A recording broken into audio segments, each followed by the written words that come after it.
노후는 준비했다고 해도 막상 현실이 닥치면 전혀 다른 얼굴을 하고 찾아온다. 은퇴를 앞두고는 국민연금이니 퇴직연금이니 하는 계산표가 머릿속에 떠오르고 퇴직금 통장에 찍힌 숫자가 든든한 울타리처럼 느껴진다. 하지만 매달 들어오는 돈과 나가는 돈의 흐름을 직접 겪어보기 전까지는 생활비라는 것이 얼마나 예민한 문제인지 실감하기 어렵다. 특히 60대 초반 은퇴자에게 있어 노후의 첫 장은 바로 매달 얼마를 쓰며 어떻게 버틸 것인가라는 물음으로 시작된다. 여기에는 단순한 숫자가 아니라 삶의 질과 인간관계, 건강과 안정감까지 얽혀 있다. 실제 사례를 통해 은퇴 후 생활비의 진짜 얼굴을 살펴보면 공감과 함께 중요한 통찰을 얻을 수 있다. 첫 번째 사례는 62세에 퇴직한 전직 은행원의 이야기다. 그는 30년 가까이 금융권에서 일하며 나름대로 준비했다고 생각했지만 막상 혼자가 된 이후 생활비는 예상보다 훨씬 빠르게 줄줄 새어나갔다. 매달 나가는 항목 중 가장 큰 비중을 차지한 것은 주거비와 의료비였다. 집을 보유하고 있었음에도 관리비와 세금, 예상치 못한 집 수리 비용은 생각보다 컸다. 더구나 혈압과 당뇨약을 꾸준히 복용하면서 병원비가 매달 일정하게 지출되었다. 그는 외식이나 여행은 거의 줄였지만 혼자 살며 드는 식비조차 줄이기 어려웠다. 무엇보다 은퇴 후 친구들과의 만남이나 사회적 활동이 줄어들면서 우울감이 커졌고 이를 달래기 위해 작은 소비가 잦아지면서 생활비 부담이 은근히 커졌다. 결국 그가 느낀 것은 생활비란 숫자가 아니라 생활의 무게라는 사실이었다. 두 번째 사례는 62세의 제조업 회사에서 조기 퇴직한 남성이다. 그는 퇴직금과 퇴직연금, 국민연금을 합치면 충분히 버틸 수 있다고 자신했지만 막상 은퇴 후 1년을 보내며 매달 쓰는 돈을 꼼꼼히 적어 내려가자 예상과 현실의 간극이 드러났다. 퇴직 전에는 출퇴근하며 회사에서 제공되는 식사가 있었지만 은퇴 후엔 하루 3끼를 집에서 해결해야 했다. 처음에는 간단히 차려 먹는다고 생각했지만 습관적으로 마트에서 장을 보다 보니 식비는 점점 늘었다. 또 손자, 손녀가 놀러 올 때면 과자를 사주고 용돈을 챙겨주다 보니 예상치 못한 지출이 잦았다. 그는 특히 문화생활 비용에서 어려움을 겪었다. 은퇴 후 시간을 보내려 취미를 시작했지만 재료비와 수강료는 꾸준히 나갔고 이를 줄이자니 삶의 활력이 사라지는 느낌이 들어 딜레마에 빠졌다. 결국 그는 은퇴 생활비란 단순히 줄이고 아끼는 문제가 아니라 삶을 어떻게 유지하고 즐길 것인가의 선택이라는 걸 깨달았다. 세 번째 사례는 공무원으로 정년을 마친 여성이다. 그녀는 정년퇴직 후 안정적인 연금을 받고 있었지만 혼자 사는 생활 속에서 의외로 지출이 커지는 부분을 경험했다. 가족과 떨어져 지내며 외로움을 달래기 위해 지역 문화센터 프로그램이나 여행을 자주 다녔고 여기에 교통비와 숙박비가 더해졌다. 연금만으로는 충분할 줄 알았지만 손주에게 줄 선물이나 명절 때 가족 모임 비용까지 감당하다 보니 빠듯해졌다. 무엇보다 은퇴 후 예상치 못한 큰 병원비가 한번 발생하자 생활비의 균형이 크게 흔들렸다.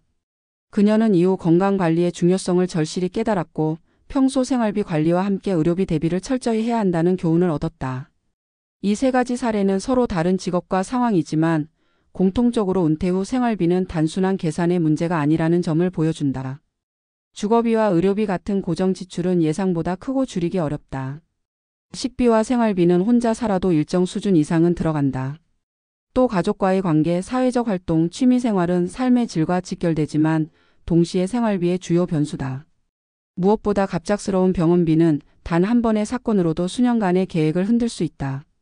따라서 은퇴 후 생활비를 계획할 때는 단순히 월 얼마로 산다는 계산을 넘어서 삶의 방식을 어떻게 설계할 것인지까지 고민해야 한다. 생활비는 단순히 돈의 흐름이 아니라 은퇴 이후 어떤 관계를 유지하고 어떤 삶을 선택할 것인지의 결과다. 결국 노후는 계산된 숫자에서 시작되지만 그 숫자가 어떻게 쓰이느냐에 따라 전혀 다른 얼굴의 인생이 펼쳐진다. 은퇴자의 월 생활비 기록은 단순한 가계부가 아니라 새로운 인생의 일기장이자 선택의 흔적이라 할 수 있다. 은퇴 이후의 생활비를 다루는 문제는 단순히 개인의 사적인 가계부 이야기에 그치지 않는다. 이는 사회 전체가 직면한 구조적 과제이자 한국의 고령화 현실 속에서 누구나 마주할 수밖에 없는 생애 주기적 전환의 과정이다. 은퇴자의 생활비는 단순한 소득과 지출의 균형 문제가 아니라 노동에서 벗어난 이후에도 삶을 지속할 수 있는 에너지와 안정감을 어떻게 확보할 것인지의 문제이며 나아가 인간다운 삶을 보장할 수 있는 제도의 틀과 개인의 준비가 얼마나 조화를 이루는가에 달려있다. 흔히 은퇴를 앞두고 사람들은 국민연금과 퇴직연금, 개인연금이라는 삼각 구조를 바탕으로 자신이 매달 얼마를 확보할 수 있을지 따져본다.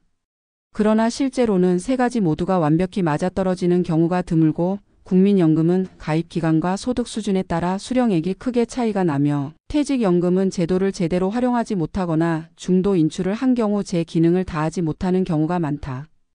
개인연금은 더더욱 장기간 성실히 납입하지 않으면 큰 도움이 되기 어렵다. 결국 많은 은퇴자들은 매달 받는 연금이 자신이 상상했던 금액보다 훨씬 적음을 확인하게 되고 그 순간부터 생활비 조정이라는 과제가 현실로 다가온다. 생활비의 첫 번째 축은 주거비다. 집을 보유했는가 아닌가에 따라 은퇴 이후의 삶은 크게 달라진다. 무주택 상태에서 은퇴를 맞은 이들은 매달 월세라는 부담을 떠안게 되고 이는 전체 지출의 절반 가까이를 차지하기도 한다. 반대로 자가를 보유했더라도 관리비, 재산세, 노후화된 집의 수리비는 꾸준히 지출을 발생시킨다. 결국 주거비는 은퇴자의 생활비를 결정짓는 가장 핵심 변수라 할 수 있다. 두 번째 축은 의료비다. 고령화 사회에서 노인의 의료비 부담은 개인 차원을 넘어 사회적 문제로 비화되고 있다. 고혈압과 당뇨 같은 만성질환은 꾸준히 약값을 발생시키며 예상치 못한 수술이나 치료는 단기간에 수백만 원 이상의 지출로 이어질 수 있다. 은퇴자들이 생활비에서 가장 두려워하는 것이 바로 이 갑작스러운 의료비 폭탄이다. 세 번째 축은 생활비 그 자체, 즉 식비와 교통비, 공과금과 같은 일상적 지출이다. 혼자 살아도 최소한의 식비는 줄이기 어렵고 생활의 편의를 위해 교통비와 통신비는 반드시 발생한다. 아낄 수는 있지만 일정 수준 이하로 줄이면 곧바로 삶의 질 저하로 이어진다. 여기에 더해 은퇴 이후의 생활비는 개인의 선택과 가치관에 따라 크게 달라진다.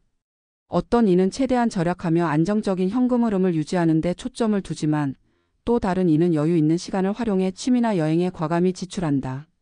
문제는 전자의 경우 생활의 활력이 줄어들어 정서적 고립을 경험하기 쉽고 후자의 경우 생활비의 균형을 잃어 노후 재정이 빨리 고갈될 위험이 크다는 점이다.